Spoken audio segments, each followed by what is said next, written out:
Bueno, pues egunon guztioi, buenos días a todas y a todos.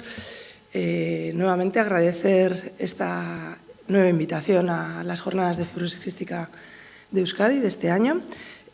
Para los que no me conozcáis, soy Eider García Albéniz, soy dietista nutricionista y desde hace ya bastantes años, pues 2017 o una cosa así, colaboro con las diferentes asociaciones de fibrosis quística de Euskadi. Hoy quería hablaros, quería hacer un resumen de dos de las charlas que he ido dando estos últimos años para la asociación. Una de ellas es microbiota y la otra CAFTRIO, un antes y un después en la vida de las personas con fibrosis quística.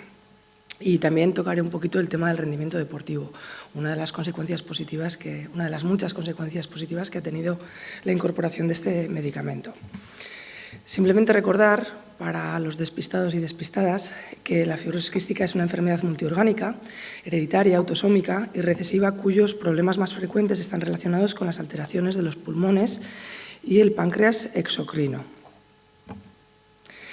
En personas afectadas con fibrosis quística, las necesidades energéticas están incrementadas entre un 120 y un 140% de energía total y, además de eso, también están incrementadas las necesidades de vitaminas liposolubles, que son las vitaminas de origen graso, vitamina A, D, E y K, y ciertas sales minerales, la sal, calcio, hierro, zinc, debido a la mala absorción intestinal, debido a las pérdidas, lo diré, me estoy trabando hoy y lo tengo súper controlado, debido a la enfermedad pulmonar, disculpad. Bien, una vez hecha un poquito la presentación, vamos a hablar de la microbiota. La microbiota viene a ser, no sé dónde dejar los papeles, así. La microbiota viene a ser el conjunto de microorganismos que habitan con nosotros. La microbiota intestinal en este caso serían los microorganismos que habitan con nosotros en nuestros intestinos, ¿vale? Son alrededor de 100 trillones de microorganismos, pesa alrededor de 1,5 kg y superando por 10 el número de células humanas. Por lo tanto, la microbiota pues, tiene un gran papel en nuestra salud. En este ecosistema también viven bacterias, arqueas, virus, diferentes microorganismos en comunidad. Ahora os voy a pedir hacer un ejercicio. Cerrad los ojos, por favor. Os voy a hacer una descripción de un par de situaciones que me gustaría que visualizarais. La primera de ellas es: imaginad un bosque con un ecosistema lleno de plantas, flores, árboles, insectos, pájaros, mamíferos de todo tipo. Una comunidad de seres vivos, rica y diversa, cuyos procesos vitales se relacionan entre sí. ¿Qué os inspira? Pensad en ello. ¿Salud o enfermedad? Ahora, imaginad un bosque en llamas o con escasez de árboles y animales y además con muy poca diversidad de colores y especies. ¿Qué tal ahora? ¿Qué os inspira? ¿Salud o enfermedad?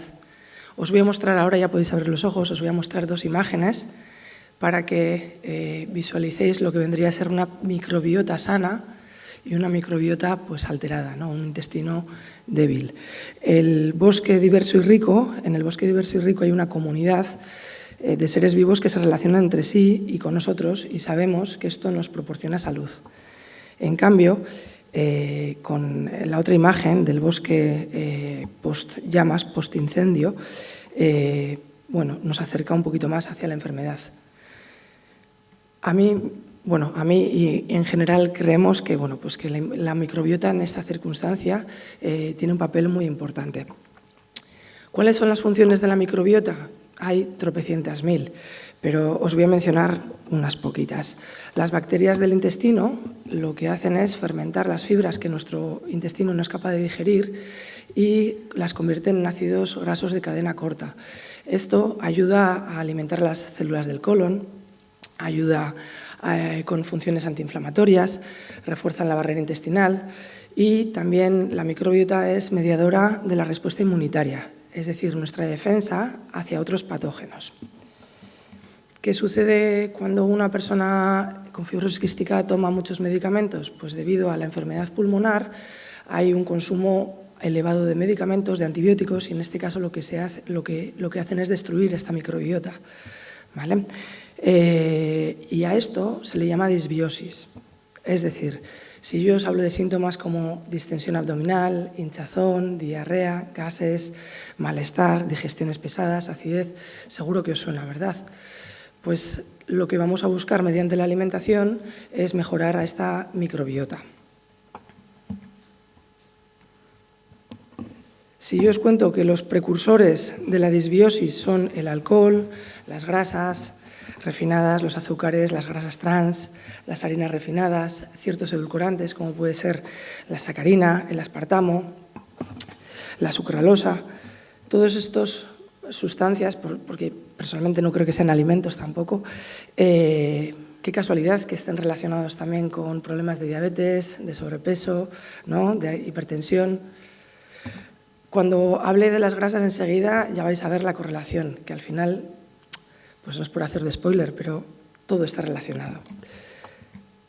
Por lo tanto, para explicar un poquito en qué consiste la alimentación prebiótica, vamos a dividir en dos grupos. Están los alimentos prebióticos y los alimentos probióticos.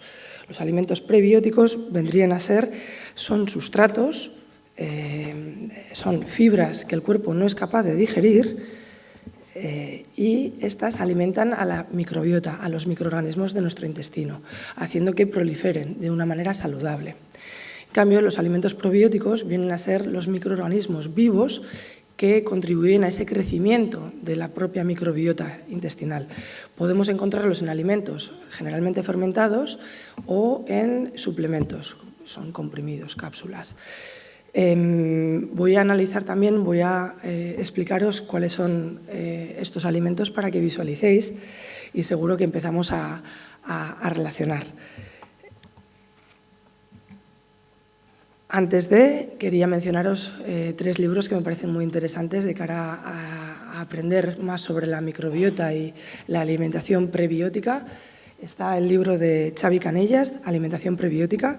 Este es un libro que recomiendo encarecidamente que todo el mundo lo tenga en su casa, porque es muy sencillo de leer.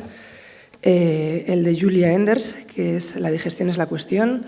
Este tiene un toque incluso de humor y divertido, con el que se aprende pues, muy fácilmente. Y luego está Es la microbiota idiota, de la doctora Sari Arponen, que es muy interesante y es verdad que es un poco más técnico. Bien, cuando hablamos de alimentación prebiótica, hablamos de diferentes grupos. Están las fibras fermentables, que enseguida voy a poneros varios ejemplos. Están los polifenoles, voy a ir pasando. Están los polifenoles, que son generalmente el cacao, los frutos rojos, especias tipo canela, jengibre, ¿vale? Están las grasas buenas, que enseguida tocaremos también este tema, grasas buenas como el omega 3, el omega 6, el alto oleico, que es grasa monoinsaturada, el aceite de oliva virgen extra o el aguacate. Y están los alimentos fermentados, que son alimentos, como vengo diciendo, alimentos probióticos. Bien, os voy a mencionar dentro de este cuadro de fibras fermentables 3 que me parece que son bastante conocidas y bastante fáciles de recordar, en cierta manera. La primera son las peptinas, que vienen a ser unas fibras que se encuentran en, sobre todo, zanahorias y manzanas, y el modus operandi de consumo de estos alimentos, la recomendación para que esas pectinas tengan función prebiótica es cocinarlas. Es decir, si yo os hablo de una compota de manzanas, creo que es un alimento bastante fácil de preparar. O la zanahoria cocida. En cualquier plato, como primero, puede aparecer con mucha facilidad. Si os hablo de los mucílagos, también os hablaré de las semillas de chía y las semillas de lino. Estas semillas, cuando se dejan a remojo, sueltan una fibra llamada mucílago, que es la fibra que genera gelatina en estas semillas. Estos mucílagos hacen muy felices a la flora intestinal, a la microbiota, ¿vale? Y luego tenemos, por ejemplo, el almidón resistente, que ahora está un poco más de moda, seguro que muchos de vosotros habéis escuchado. El almidón es un hidrato de carbono de cadena larga que encontramos en patatas, en tubérculos, y cuando lo cocinamos y enfriamos, las moléculas, la estructura de este almidón se transforma convirtiéndose en almidón resistente. Y esto, creedme, que hace muy felices a las bacterias de nuestro intestino. ¿Cómo podemos consumir esta patata prebiótica? Que seguro que habéis escuchado también este nombre. Pues en una ensalada campera, con patata cocida, tomate, aceitunas, una ensalada rusa, por ejemplo, o una tortilla de patata hecha con patata cocinada previamente y enfriada. ¿Vale? Las opciones son múltiples. Luego también tenemos los betaglucanos, los fructanos, pero bueno, tampoco me voy a entretener mucho en ellos. Esta tabla la podéis encontrar en el libro de Alimentación Prebiótica y diría que también parte de esta información está colgada en la charla que en su día impartimos sobre microbiota en la página web de FQ Euskadi. Bien, sobre las grasas buenas, pues qué deciros del pescado azul, ¿no? Y sus grasas, preferiblemente pescados pequeñitos, tipo sardinas, boquerones, anchoas, caballa. ¿Vale? Estos alimentos, además de tener menos cantidad en proporción de mercurio, ¿vale? Que es un metal tóxico que se puede encontrar en pescados azules grandes, en los pescados pequeñitos no hay tal metal pesado y por lo tanto podemos fomentar su consumo. Aquí os he puesto un dibujito para que veáis las diferencias entre el pescado blanco y el pescado azul, que seguro que muchas veces algunos de vosotros tendréis vuestras dudas. Bien, y por excelencia, pues el aceite de oliva virgen extra, que pues, bueno, es la base de nuestra cocina, vamos a llamar mediterránea, aunque no estemos en el Mediterráneo, pero bueno, es parte de nuestra gastronomía, ¿no? Parte de con la grasa que utilizamos en la mayoría de las casas para cocinar.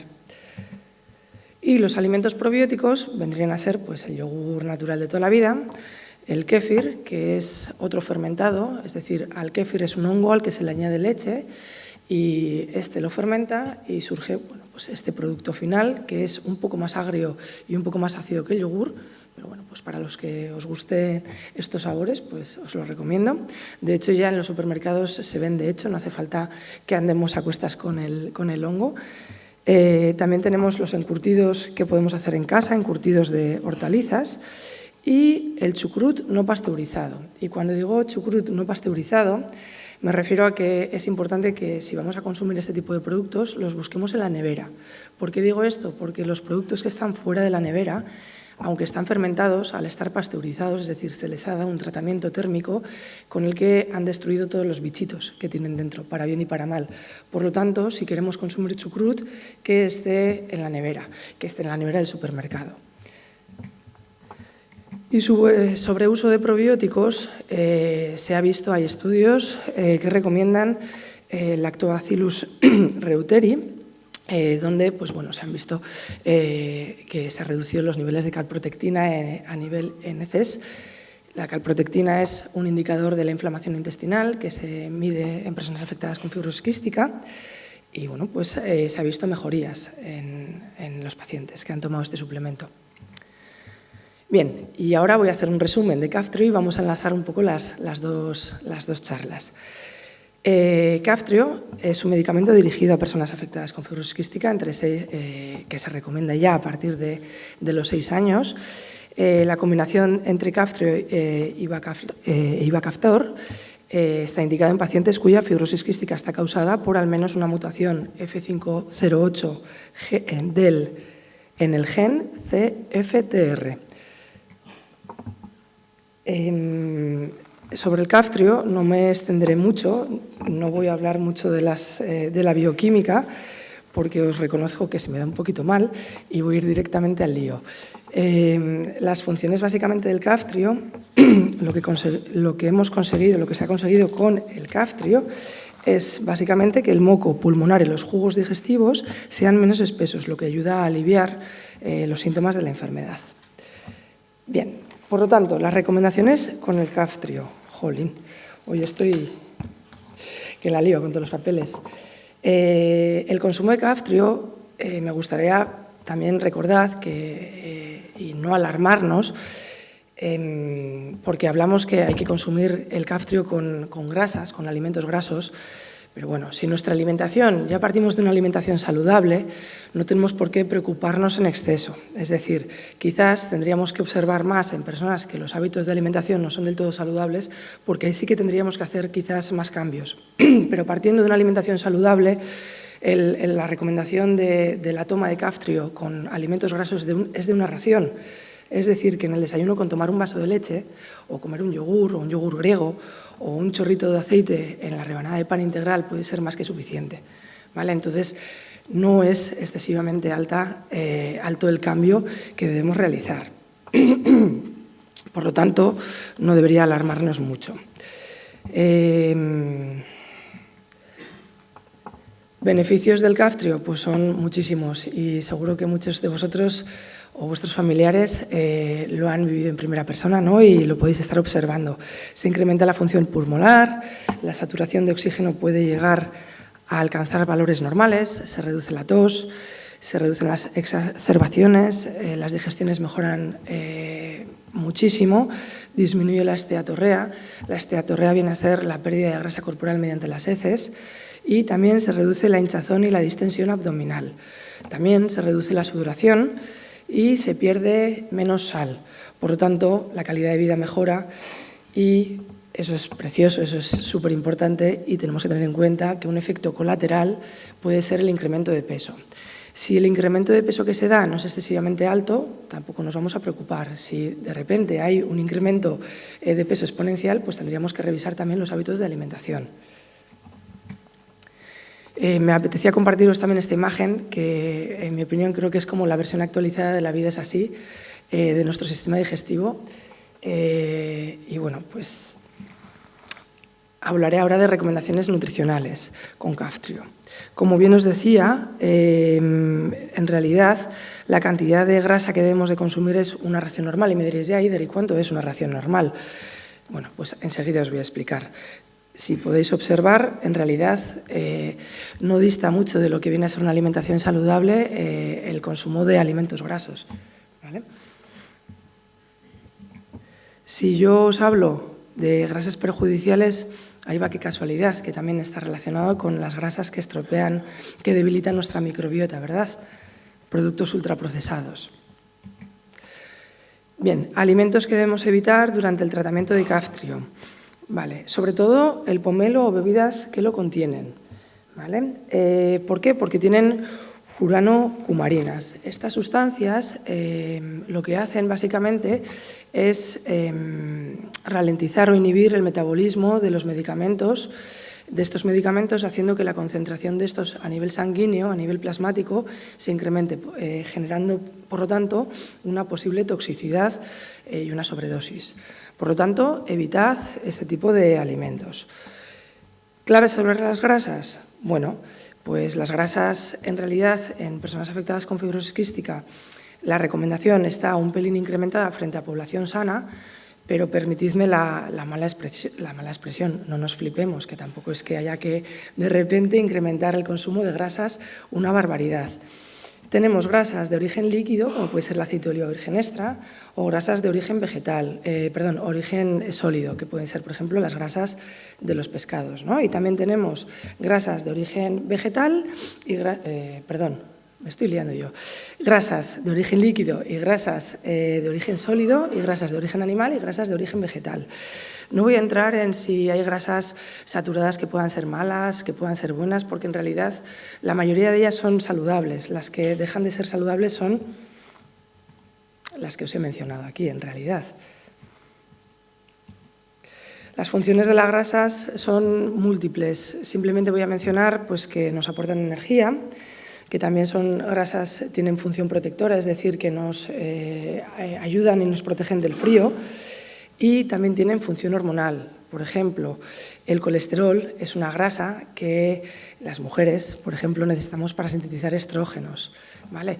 Entonces, con toda esta información lo que quiero deciros es que las grasas son necesarias y son muy saludables para nuestra dieta diaria. Y soy consciente de que me voy a repetir con imágenes porque en realidad lo que quiero es que veáis que podemos cambiar de etiqueta, pero que al final la alimentación va a ser muy similar siempre y va a ser la base de nuestra alimentación saludable. Grasas saludables, pues repetimos, el aceite de oliva virgen extra. Alimentos que nos aportan grasas saludables también, el huevo. Aquí permitidme que me detenga un poquito. Es verdad que voy a hablar con sesgo, a mí me parece que el huevo es top dentro de todos los alimentos. Recordar que en los alimentos no hay alimentos buenos y alimentos malos, sino una combinación de todos ellos. El huevo es muy versátil porque se puede cocinar de muchas maneras, cocido, revuelto, en tortilla, y se puede combinar en cualquier momento del día, en el desayuno, en la comida, en la merienda, y se puede combinar con muchos alimentos, especialmente con verduras, con frutas y con otros alimentos proteicos. Por lo tanto, aunque esté el mito por ahí de que el huevo tiene mucho colesterol y nos puede elevar el colesterol, como bien digo, es un mito, por lo tanto, os animo a que fomentéis el consumo de huevos. Qué casualidad que estos alimentos grasos que estoy mencionando ahora, los lácteos y los derivados, también ayudan a mejorar la microbiota. ¿Será casualidad o causalidad? Por lo que también tienen ese efecto probiótico del que hablábamos al principio. Vuelvo a repetir otra infografía sobre las grasas buenas omega 3 que podemos encontrar en pescados azules y grasas omega 3 y omega 6 que podemos encontrar en frutos secos y en semillas. Qué casualidad también que antes hemos hablado de las semillas de lino, de las semillas de chía, que gracias a sus fibras podemos potenciar nuestra microbiota intestinal, pues tienen doble función, porque además de mejorar nuestra microbiota, pueden ayudarnos con la absorción del calcio. Bien, no podía faltar la imagen del plato saludable. Ya creo que se ha convertido en un clásico en todas mis charlas. Cada vez me voy modernizando más y en esta ocasión ya os enseño el plato que he creado. Yo estoy muy orgullosa. Bueno, básicamente para las y los despistados, el plato saludable es la base de cualquier alimentación. Obviamente la idea es luego individualizar a la persona que tengamos delante. Si debemos hacer una dieta hipercalórica, pues modificaremos las proporciones. O si debemos hacer una dieta un poco más, tampoco hipocalórica, sino más saludable, pues porque ha habido un incremento de peso a raíz del calcio, pues es aplicar también estas proporciones. Básicamente consiste en comer la mitad de lo que la mitad de lo que tengamos en el plato que sean vegetales. Estos pueden ser crudos o cocinados, para que también la absorción de estos nutrientes que aportan las vegetales puedan ser absorbidos, las vitaminas y los minerales. Una cuarta parte de alimentos ricos en hidratos de carbono, que generalmente suelen ser derivados integrales o tubérculos, como la patata, que ya hemos hablado de ella también en referencia a la microbiota. Y alimentos ricos en proteínas, que son estos de origen animal, carnes, huevos, pescados y lácteos, y de origen vegetal, siendo las legumbres y los frutos secos. Además, el consumo de 3 raciones de fruta al día también está indicado dentro de estas recomendaciones del plato saludable, y el agua como bebida principal, utilizando aceite de oliva virgen extra como aceite principal en nuestras comidas. Qué casualidad, todo está conectado. También sé que hay personas con fibrosis quística que son vegetarianas o veganas. También tenemos la versión veggie de este plato.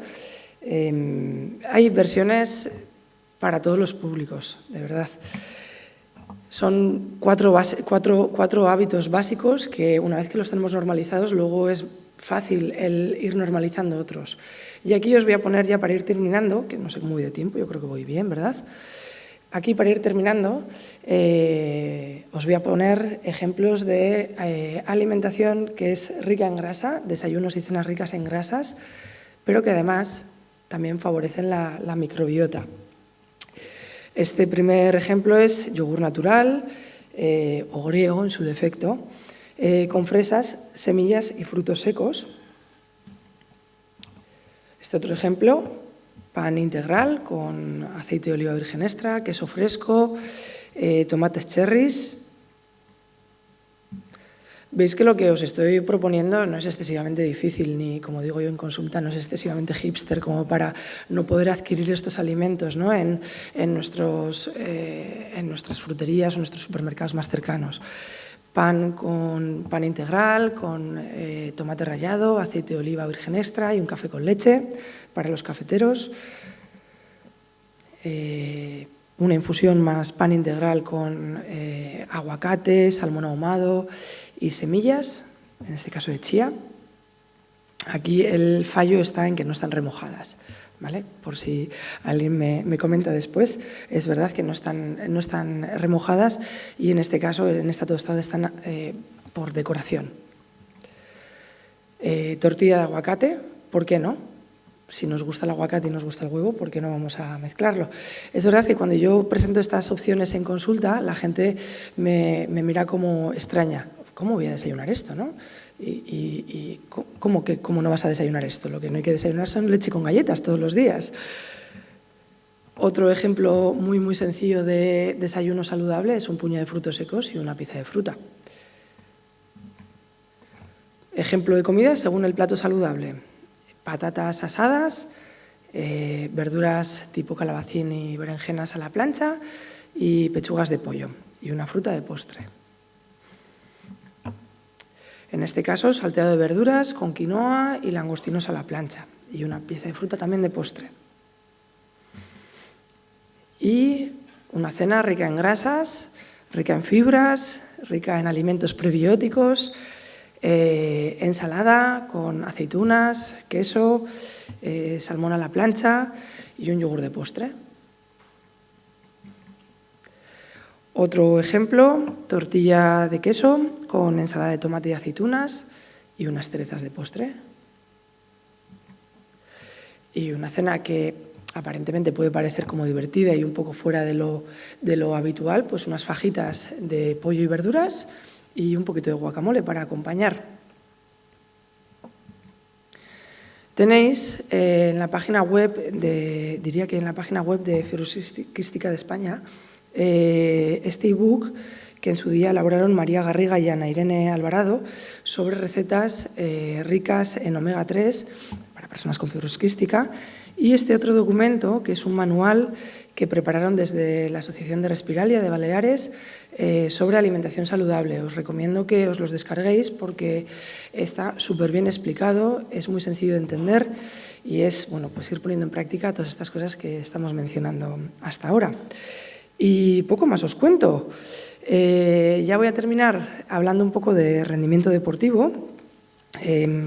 Antes de preparar esta charla, lancé en redes sociales un poco, quería preguntar feedback a personas que estaban tomando Kaftrio a ver cómo les había cambiado la vida, ¿no?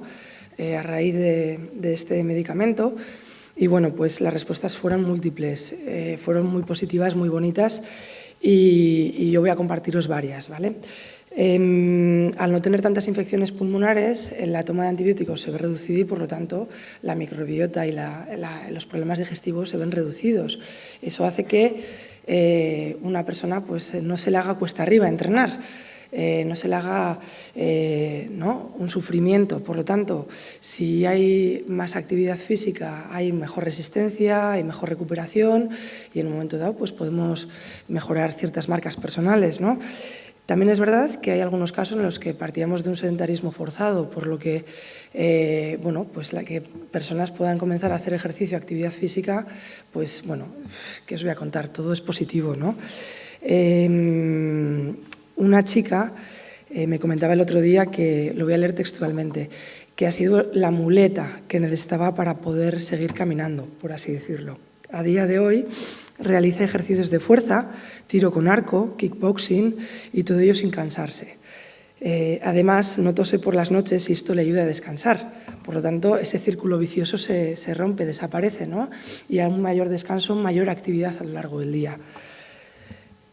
Esto es verdad que al principio le generó mucha inflamación a nivel abdominal, pero con el paso del tiempo se ha ido reduciendo y nunca más ha vuelto a tener esteatorreas ni digestiones pesadas y que todo es maravilloso. Aunque no soy muy partidaria de recomendar snacks saludables, ¿por qué digo esto? Porque si yo hago una hora al día de ejercicio, no necesito consumir este tipo de productos. En realidad, con llevar un estilo de vida saludable, perdonadme, se me ha olvidado, ¿puedo coger un Kleenex que tengo por ahí?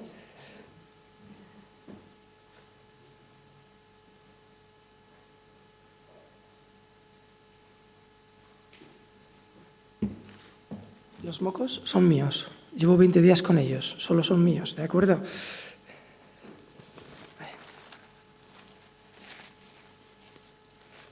Decía que en realidad en personas que comienzan a hacer algo de ejercicio y la práctica deportiva pues no es más de 1 hora diaria, con una simple fruta o con un puñadito de frutos secos pueden tener suficiente para cubrir ese requerimiento energético. Pero es verdad que hay personas que han empezado a hacer actividad pues más tipo ultra trails, medios Ironmans, ¿no? O este tipo de pruebas en las que bueno, pues, su requerimiento nutricional se eleva encarecidamente, entonces se eleva bastante. Por lo tanto, este tipo de ayudas pues, pueden ser como una buena opción. No me gusta hablar de marcas, pero casualmente el otro día una paciente en consulta me mostró estas 2 marcas y me apetecía compartirlas porque no son baratas, lo primero de todo, pero es verdad que si nos fijamos en los ingredientes, únicamente tienen dátil y cacahuete, o cacao en polvo, dátiles y avellanas. Entonces, los ingredientes me parece que pueden ser unos buenos procesados y que para un recurso, ay, se me ha olvidado la fruta o me la he comido en otro momento del día, ¿vale? No es para desplazar el consumo de frutas, pues bueno, que puede ser un buen recurso. Valen entre creo que 1 y 3 euros cada barrita y lo importante de todo esto, independientemente de la marca, es que no tenemos que ir a tiendas especializadas, que ya los encontramos en muchos comercios. Y estas otras barritas, pues bueno, los ingredientes que aportan son dátiles, pasas, anacardos, cacahuetes y sal marina. Por lo que, bueno, me parece que pueden ser una buena opción para personas que realicen pues, ejercicio de más intensidad. El aporte calórico tampoco me parece excesivo, alrededor de 130 calorías y, por lo tanto, en una persona que tiene un requerimiento de 2.000, 2.200 calorías, 2.400, o en el caso de personas con actividad física un poco más elevada, hasta 3.000, 3.500, 4.000 kilocalorías, pues no me parece que sean malas opciones, ¿de acuerdo? Y con esto, pues ya termino mi ponencia, creo que voy en tiempo. Disculpadme el inicio que ha sido un poco caótico y bueno, pues es que ricasco y lo que digo siempre, si tenéis dudas, pues valga la redundancia, no dudéis en consultar a un dietista nutricionista que esté especializado en el tema, que seguramente pues, os pueda dar ciertas herramientas para que podáis aplicar en el día a día y normalizarlas, ¿vale? Y vivir con una vida de calidad. Es que ricasco, gustillo.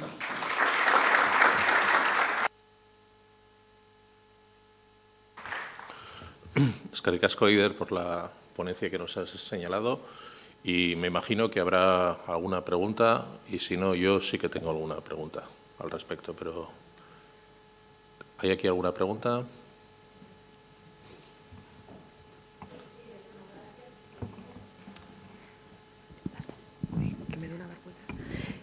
Bueno, gracias lo primero. Y te quería preguntar, porque alguna vez sí que he escuchado que los lácteos pueden generar más mucosidad. Entonces, de esto sí quería que me aclararas un poquito. Vale, a día de hoy no hay evidencia al respecto, ¿vale? No hay evidencia con que los lácteos generen mucosidades. Entonces, esa es un poco la respuesta que te puedo dar. Si quieres, te doy un poco mi opinión personal. Yo he probado a no consumir lácteos. Como veis, soy un poco mucosa y la conclusión a la que yo, en mi caso, obviamente no estoy hablando de personas con fibrosis quística, mis mocos surgen porque, aunque no tomo lácteos, por los contrastes de cambios de temperaturas. Entonces, no hay evidencia respecto a que los lácteos generen mucosidades a día de hoy. Vale, recordaros que si queréis mandar alguna a las personas que estáis siguiendo por streaming, queréis mandar alguna pregunta, el teléfono es el 648-128445. 648-128445. Yo, Eider, te quería preguntar, has hablado de que hay gente que ya en principio está realizando ejercicio más intenso, algunos ya incluso trails y gente que está incluso entrenando 2-3 horas al día o un ejercicio físico importante. ¿Qué tipo de nutrición deberían tener? Es decir, ¿tendrían que tener una mayor capacidad o mayor cantidad de alimento obviamente para compensar ese gasto energético, o qué es lo que tendrían que hacer?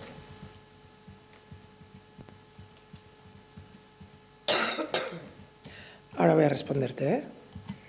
Tener esta base de alimentación, es decir, el plato saludable, y en función también de la práctica deportiva que hagan, el incremento de alimentos ricos en hidratos de carbono también se va a ver afectado. Es decir, que este plato, las proporciones, lo que podemos hacer cuando una persona comienza a hacer este tipo de prácticas, los días que hace gran intensidad, el consumo de vegetales se ve reducido y el consumo de alimentos ricos en hidratos de carbono se ve incrementado porque es la fuente principal de energía. Entonces, es jugar a tunear y adaptar este plato. Hay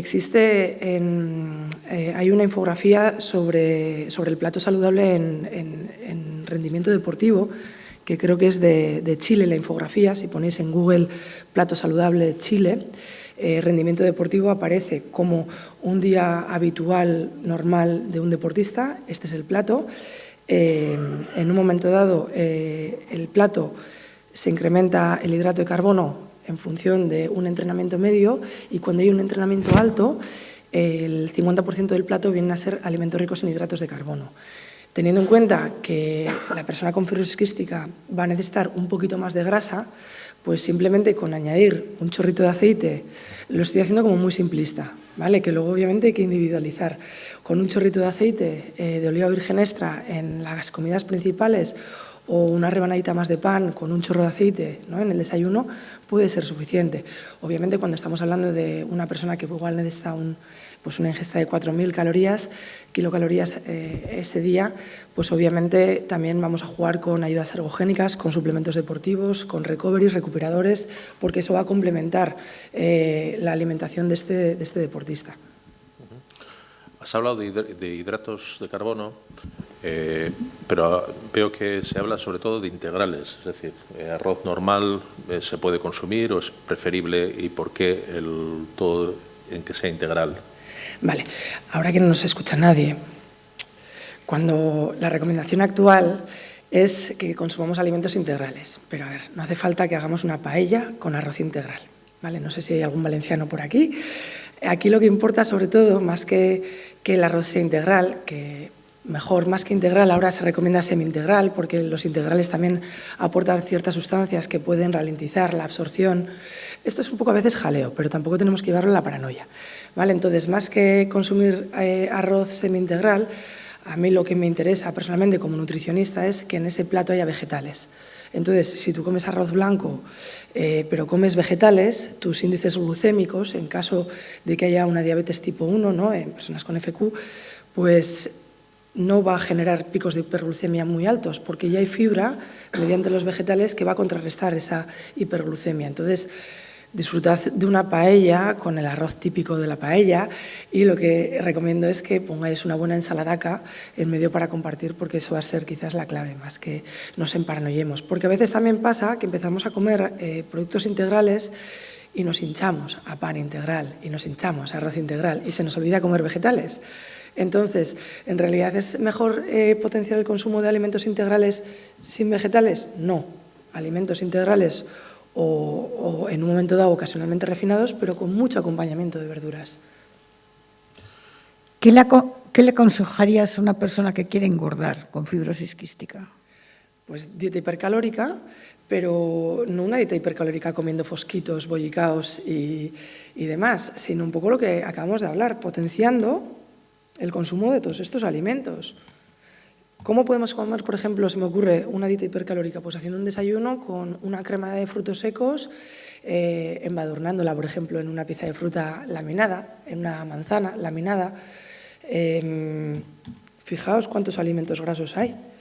Tortitas de avena con frutos secos, incluso si es que cualquier cena incluso puede ser desayuno, aunque suene un poco raro. Es decir, ¿por qué etiquetamos la cena, ¿no?, los alimentos de la cena o de la comida que no pueden ser en el desayuno, ¿no? Antes se mencionó una tortilla de aguacate, y quizás una persona que necesita una dieta normocalórica, pues con una tortilla de un huevo y medio aguacate y una rebanadita de pan tiene suficiente para acompañar, y quizás una persona con una dieta hipercalórica ponemos 2 huevos, un aguacate entero y un par de rebanadas de pan, integral en este caso, o si queréis unos copos de avena, que en realidad las opciones siempre son múltiples.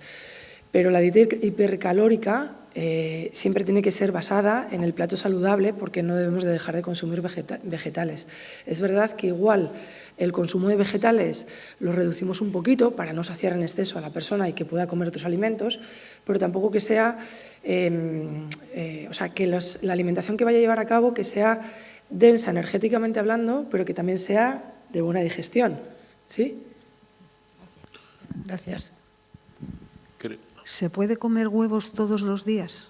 ¿O se debe de comer? Sí. Sí. ¿Cuántos? Lo que quieras. En realidad, 2, 3 huevos diarios no habría problema. Incluso ha habido estudios en los que se ha mencionado el consumo de hasta 8 huevos diarios. Ojo, ojo, cuidado. ¿Qué quiero decir con esto? Cuando yo empiezo a consumir mucho de un alimento, estoy desplazando el consumo de otros alimentos. Entonces, deja de ser beneficioso. 1 o 2 huevos diarios no habría ningún problema. Y sobre todo, si el problema no es el huevo, aquí yo ya me lanzo, el problema no es el huevo, el problema es comer media barra de pan y una chistorra todos los días con el huevo. ¿Me explico? Entonces, mientras eso no se dé a diario y se dé de manera ocasional, pues los huevos en tortilla con verduras o con frutas, pues puede ser una combinación brutalmente sabrosa. Yane, creo que teníamos una pregunta. Sí, desde casa ha habido una persona que se ha conectado un poquito tarde y nos pide disculpas y pregunta a ver si se le puede decir brevemente, de forma simple, la diferencia entre prebiótico y probiótico y si es aconsejable tomar suplementos probióticos y en caso afirmativo, ¿en qué ocasiones? Vale. Vale, os voy a dar una clave para el pre y probiótico. El pre vendrían a ser las fibras, ya en lenguaje callejero, ¿vale? Vendrían a ser las fibras que alimentan a los bichitos de nuestro intestino y el probiótico es el propio bichito, ¿vale? Que lo que hace es repoblar mayormente la población intestinal, la microbiota intestinal. Hemos hablado del Lactobacillus reuteri como recomendación en personas afectadas con fibrosis quística y bueno, pues se suele recomendar también con la toma de antibióticos. Suelen hacerse ciclos, esto habría que valorar cuál es la circunstancia de la persona porque tampoco consiste en estar tomando de por vida probióticos, sino de manera puntual para compensar un poco el desbarajuste que puede generar el antibiótico. Vale, habría que indagar un poquito más en las necesidades de esta persona. Para ello, pues obviamente, dentro de los recursos que tiene la asociación, pues intentamos dar respuesta individualizada a lo que pueden ser los problemas que cada una de las personas puede tener, ¿no? Y entonces, pues creo que tener consultas con los nutricionistas es una fase más dentro de lo que es la salud dentro de la fibrosis quística. Pues si no hay ninguna pregunta más, Eider, sí, Carricasco. Un pequeño detalle, Eider, sí. Por lo que ha comentado Oscar, tienes razón, con la asociación estás trabajando conjuntamente y si puedes dar una pincelada a la gente que igual no te conoce tanto de si tienes relación también con la unidad de fibrosis quística de Cruces, si estáis interrelacionados o echáis una mano entre todos. O sea, sí y no. ¿Qué quiero decir con esto? Yo contacto a nivel de Eider, nutricionista de Fibrosis Quística Euskadi, no de FQ Euskadi, con, por ejemplo, el pediatra de Cruces, con Tutau, con Carlos Tutau.